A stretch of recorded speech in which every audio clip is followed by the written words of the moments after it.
Mucho se dice sobre el rol de Estados Unidos, el rol de China o el rol de los países emergentes. Todos los días vemos cómo aparecen conflictos en un lugar o en otro del mundo.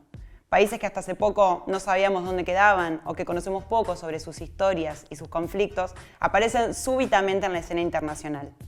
Estas tensiones entre bloques, países o naciones ponen de manifiesto un término que se utiliza cada vez más para entender qué es lo que sucede a nivel internacional: la geopolítica. Pero, ¿qué es esto de la geopolítica? ¿Por qué es tan importante entenderla para poder pensar nuestro futuro económico, el futuro de las relaciones internacionales e incluso el futuro de la vida pospandémica? Hoy, en ARG Medios, te lo vamos a explicar. Desde que el mundo es mundo, las naciones más poderosas fueron repartiéndose partes del planeta en función de sus objetivos propios. Durante la expansión europea a partir de la brutal conquista en América, en la repartición de África tras la Primera Guerra Mundial y actualmente en la globalización de las cadenas productivas con el objetivo de aumentar ganancias producto de los bajos costos de inversión. Si buscamos en el diccionario, geopolítica es un término usado para marcar la influencia que las características geográficas, las fuerzas sociales y culturales y los recursos económicos generan en una nación. A partir del siglo XX y con el impulso de las grandes potencias, la geopolítica se empieza a entender como el desarrollo histórico de los conocimientos geográficos en relación con el poder de un Estado y su necesidad de gobernar. Según David Harvey, geógrafo y teórico social, la geopolítica hunde sus raíces en la forma y condiciones en las que se realiza la producción de mercancías. O sea, cada concepción de espacio y tiempo construye sus necesidades y sus propósitos para su propia reproducción. En otras palabras, el capitalismo construye sus propios argumentos para legitimar su expansión.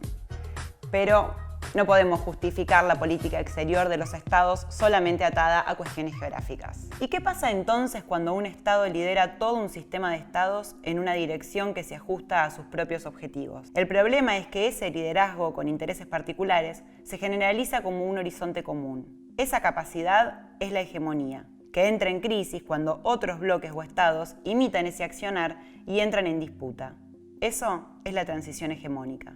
A lo largo de la historia del sistema mundo capitalista surgieron varias formulaciones teóricas en torno a lo que hoy entendemos por geopolítica. La teoría poder marítimo, por ejemplo, fue desarrollada a fines del siglo XIX para los Estados Unidos, poniendo en el centro el dominio de los mares para favorecer el comercio y la explotación de territorios coloniales como proveedores de materia prima.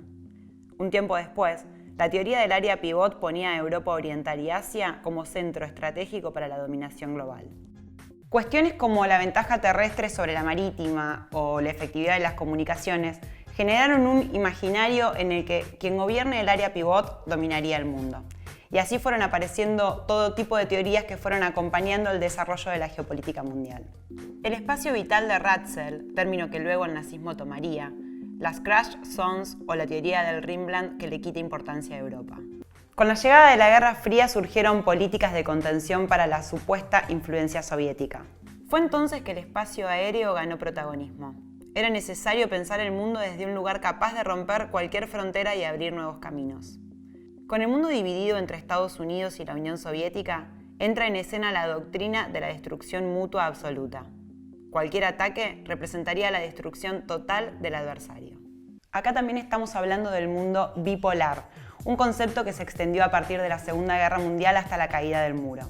Aunque con el fin del bloque soviético se empezó a allanar el camino hacia un mundo unipolar, una única hegemonía estadounidense. El siglo XXI nos encuentra en un escenario geopolítico multipolar.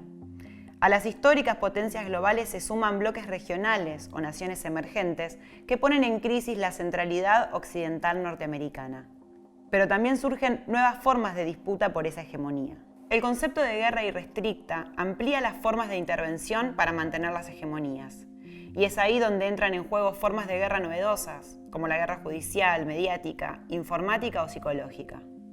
Guerras híbridas, como las conocemos hoy. Pero entonces, ¿cómo se explica desde la geopolítica todo este embrollo entre Estados Unidos y China? Bueno, el crecimiento de China pone en jaque la política estadounidense. Por primera vez en la historia del capitalismo mundial, la hegemonía está en transición hacia Oriente. Gisela Cernadas desde China nos habla de esta transición. Ni la candidatura de Trump ni la candidatura de Biden para las elecciones presidenciales de Estados Unidos plantean un cambio rotundo con respecto a la relación bilateral con China. Sin embargo, hay que remarcar que la estrategia de Biden contiene elementos más institucionalistas y dialoguistas con sus aliados de los que contiene la estrategia de Trump para avanzar sobre China. En esta nueva configuración de un mundo bipolar, la aparición de la nueva ruta de la seda, con las complejidades que tienen los distintos signos políticos y las dependencias intrínsecas de ambas economías, tanto la de Estados Unidos como de la economía china, no pareciera configurarse como un nuevo bloque político que enfrente el poderío hegemónico de Estados Unidos, sino más bien como un área de integración económica, de coordinación de políticas, de integración financiera y sobre todo de movimientos de personas y de movimientos de bienes. Sin embargo, hay que remarcar que pese a no configurarse como un bloque político de oposición, la propia dependencia de esos países de ambas economías mundiales podría tensionar la avanzada de Estados Unidos en este mundo bipolar y podría poner un freno a el aumento de esas tensiones. Esta fue Gisela para ARG Medios desde Shanghai. ¿Qué es la nueva ruta de la seda? Históricamente fue un conjunto de redes comerciales que se iniciaron en el siglo I a.C. Su recorrido comenzaba en China y atravesaba todo el continente asiático hasta llegar a Europa.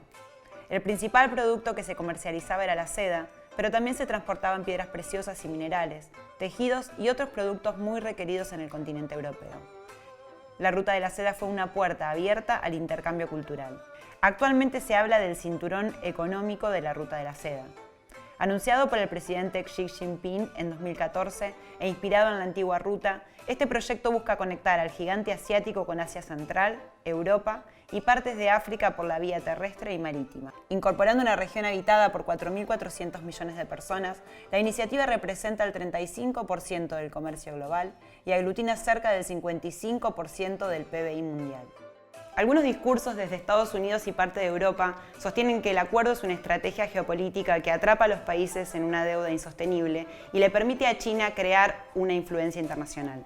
Lo cierto es que el factor económico es el principal motor de la iniciativa.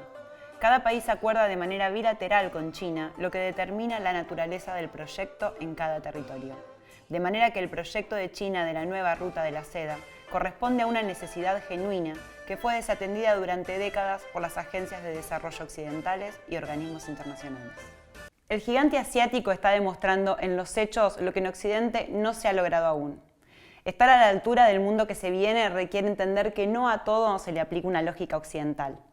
En un panorama con pocas certezas, el proyecto de la nueva ruta de la seda busca incluir a quienes fueron olvidados.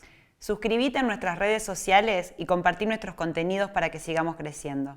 Nos encontramos de nuevo en 15 días acá, en ARG Medios.